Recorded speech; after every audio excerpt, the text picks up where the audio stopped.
নমস্কাৰ বেদিক এষ্ট্ৰলজি আছামৰ সকলো বন্ধু-বান্ধৱীলৈ মোৰ আন্তৰিক অভিনন্দন জ্ঞাপন কৰিলোঁ।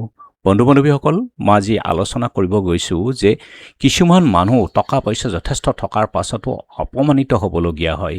কি বাস্তু দোষৰ কাৰণে এনেধৰণৰ অপমানিত হ'বলগীয়া হয় চাওঁ আহকচোন। যিসকল ব্যক্তিৰ আত্মসন্মান আছে তেওঁলোকে কেতিয়াও নিবিচাৰে যে যিকোনো পৰিস্থিতিতে আনৰ দ্বাৰা অপমানিত হ'বলৈ। অপমান বিভিন্ন কাৰণত হ'ব পাৰে, ধনৰ লেনদেন, পাৰিবাৰিক ক্ষেত্ৰ বা সামাজিক তথা শত্ৰুৰ দ্বাৰাও অপমানিত হ'ব পাৰে। কি বাস্তু দোষ হয় এনে বাস্তু দোষৰ কাৰণে এজন ব্যক্তি অপমানিত হ'ব লগা হয়? চাওঁ আহকচোন। বাস্তুৰ দৃষ্টিকোণৰ পৰা আমি যদি চাওঁ তেনেহ'লে বাস্তুশাস্ত্ৰত কিছুমান এনেধৰণৰ ঘৰৰ বৰ্ণনা দিছে য'ত বাস কৰিলে ব্যক্তি অপমানিত হৈ থাকিবলগীয়া হয় জীৱনত।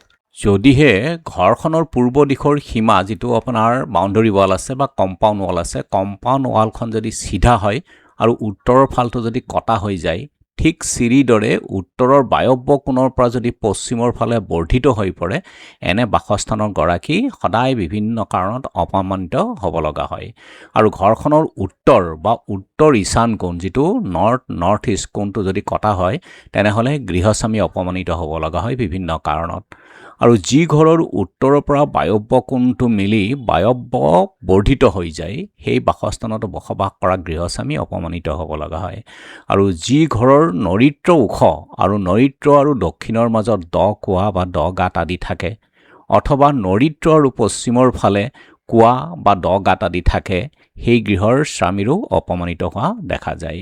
আৰু যদিহে মুখ্য দুৱাৰৰ লগত পোনে পোনে খিৰিকী থাকে আৰু খিৰিকীখনৰ যি বেৰবোৰ আছে বা ৱালবোৰ আছে ভঙা চিঙা হয় বা জৰাজীৰ্ণ হৈ পৰে বা প্লাষ্টাৰ এৰাই যায় অথবা খিৰিকীখনো ভাঙি ছিঙি যায়, সেই ঘৰৰ স্বামী সমাজত অপমানিত হ'ব লগা হয়। গতিকে এনেধৰণৰ যদি বাস্তুদোষ আপোনালোকৰ ঘৰখনত উৎপন্ন হৈছে, আপোনালোকে শীঘ্ৰেই ইয়াৰ প্ৰতিকাৰ কৰি আপোনালোকৰ ঘৰখন সুৰক্ষিত হৈ থাকক আৰু নিজকো অপমানিত হোৱাৰ পৰা ৰক্ষা কৰি থাকিব পাৰে। ধন্যবাদ।